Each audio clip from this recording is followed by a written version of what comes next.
SlumG sat cross-legged on the edge of the mustard bedspread, the cheap hotel's fluorescent light buzzing above, as if to drive away lurking shadows. The room was modestly tidy. A yellow blanket, a few scattered cables, his battered phone glowing in his hand, each item meticulously arranged as if order alone could keep unease at bay. He scrolled through messages and performed his habitual stretches, limbs moving in slow, deliberate arcs, chat's comments flickering up. He already moves like the girls lying under him, and he calls it yoga. He let out a soft, solitary laugh, but the sound faded quickly, swallowed by the humming walls and the distant patter of rain. In the stillness, his reflection caught in the dark window pane, lonely, half-formed, as if some other version waited outside, pressing gently at the fragile barrier between comfort and the uncanny. A throb of static split the rhythm of SlumG's nightly routine. The overhead light stuttered, then hummed back, casting unstable shadows that trembled across the yellow bedspread. From the hall, a faint shuffle. Nully, the technician, passing by on slippered feet, pausing to press his palm to the flickering sconce outside 203. He glanced inside, his gaze unreadable, and spoke in a voice that seemed to come from the walls themselves. Other guests complain about the lights, but sometimes it's not the lights. Before SlumG could ask what he meant, the TV in his room blinked to life, screenless and pale, showing only the grainy corridor.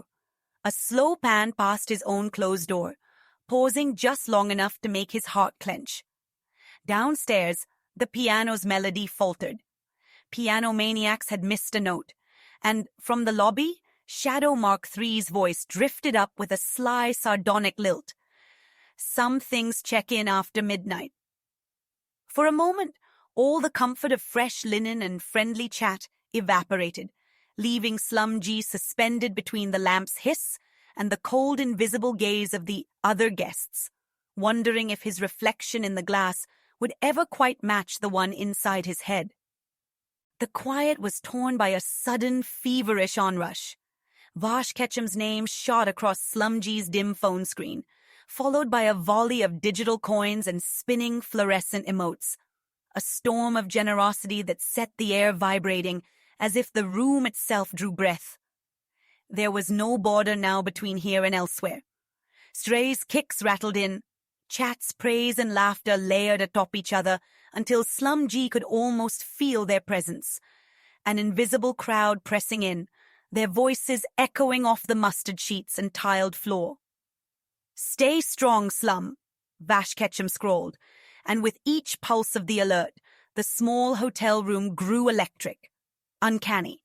A chorus of unseen hands reaching through glass and wire, blurring the solitude he clung to. For a moment, he was both watched and watching, lifted on a strange tide of affection and noise, until even the flickering TV screen seemed to pulse in time with his heart. Outside in the hall, the piano's melody warped and paused. Nully's shadow lingered beneath the door, and SlumG, heart-hammering, wondered if the digital storm had summoned something more than just support. Something that now waited, silent and expectant, in the spaces between the lights. The laughter and warnings from chat lingered in the room long after the alerts faded, twisting into echoes. Disembodied voices ricocheting against the tiled walls. Impossible to tell if they belonged to friends or to something that had slipped in on the signal. SlumG pressed his palms to the mustard bedspread, breath stuttering as a current of cold air lapped at his ankles, though the windows were shut tight. Somewhere beyond the door, Nully's footsteps stuttered and paused. A faint click, a murmur about energy being strange tonight. But when SlumG gripped the handle, he found only his own reflection warped in the brass. Downstairs, the piano's lonely song faltered. A single note held just too long, unsettling the air. Shadows gathered at the edge of the lamp's pool, thickening as chat's playful dares. "Sleep with the lights off if you dare," became indistinguishable from the voices he remembered, the ones that had once comforted him. Now each sound, each flicker on the screen, each footfall in the hall, seemed to reach for him, blurring the border between watcher and watched, until he could no longer tell if he was the guest or the ghost, adrift in a room that no longer felt like his own. As the night deepened, SlumG tried to reassert normalcy. The careful folding of his shirt, the cold splash of water against his face, the muted clatter of utensils as he cleared away the remnants of dinner. Yet the hotel room, captured in the yellow wash of the bedside lamp, felt subtly warped. The portrait of the woman above the bed seemed to watch with glassy patience, and the hum of the air conditioner grew heavier, as if absorbing secrets. From somewhere in the corridor, the faintest strains of Piano Maniac's melody drifted up, the same tune as before, its notes bending at the corners, echoing a half-remembered lullaby that tugged at something tender and fearful in his chest. When SlumG ventured into the hallway for bottled water, he glimpsed Nully hunched by a breaker box, his hands flickering over tangled wires, pausing just long enough to murmur, "Some lights shouldn't be fixed," before vanishing around the bend. Returning to his room, SlumG hesitated at the threshold, held by a sudden certainty that the silence inside was not empty, but waiting, charged with the residue of too many eyes and voices, a place where each ordinary act was shadowed by the possibility of being watched or joined by something he could neither name nor escape. The next morning, SlumG awoke to the muted clink of glass in the hallway. A housekeeper passing by, or perhaps just the echo of last night's piano chord still haunting the air. As he sat up, he noticed a folded note slipped under the door, its edges damp from the rain that had crept in during the night.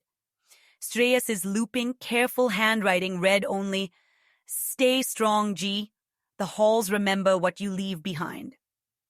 Downstairs, Piano Maniacs was at the upright again, fingers tracing a familiar motif that snagged at SlumG's memory.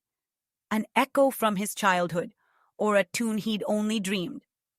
In the lobby, Shadow Mark III watched the security feed, eyes flicking up to meet his with a smirk that seemed to say, "You made it through the night, some guests don't." Outside, the city was waking, but Boomba Boomba 88's voice lingered like a benediction from the roadside. "Kindness passes forward, but so do shadows, sir." Everywhere he turned, SlumG felt the gentle press of help, each gesture freighted with the uncanny, as if the ordinary world was shot through with warnings only he could hear. Night gathered thickly at the window, the city hushed beneath the hum of the ceiling fan and the soft yellow light that banished every corner's shadow. At least, that's what SlumG told himself as he stared at the blank TV screen, half expecting it to flicker to life on its own. Every sound in the corridor, footsteps dragging, a door creaking, the faint metallic chime of keys, was pried open by the memory of Chat's haunted jokes and Shadow Mark III's cryptic smile. "Some guests check out in the morning, some don't." When Nully's silhouette passed beneath the door crack, pausing just long enough to let the hallway light stutter, SlumG's pulse leapt. He wondered if the technician's single touch could fix more than wires, or if he was just counting the rooms that never truly emptied. The song from Piano Maniacs drifted up the stairwell, notes snagging on the air like old warnings, and SlumG found himself clutching at his phone, scrolling the message from Streyas. "The halls remember what you leave behind," as if it were a talisman.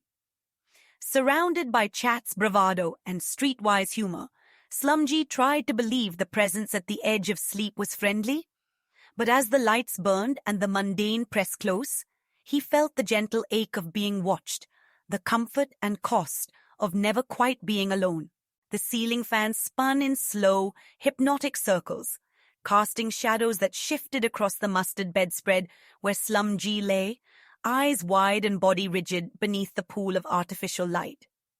The room, so recently a refuge from the rain and the chaos outside, hummed with an afterimage of Chat's laughter, now just a faint electronic ghost in the static hush.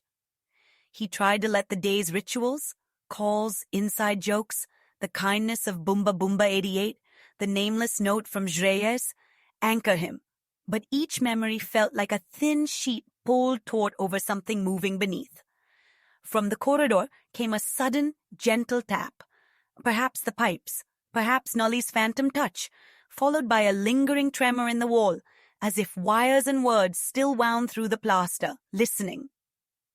SlumG curled tighter in the harsh light, the portrait of the woman above him gazing out with eyes that seemed to flicker, and as the hotel's hum pressed in, he finally understood the cost of constant company. To be watched is never to be alone, not even in sleep, not even when the world outside grows silent and the uncanny settles in, soft and inescapable as his own breath.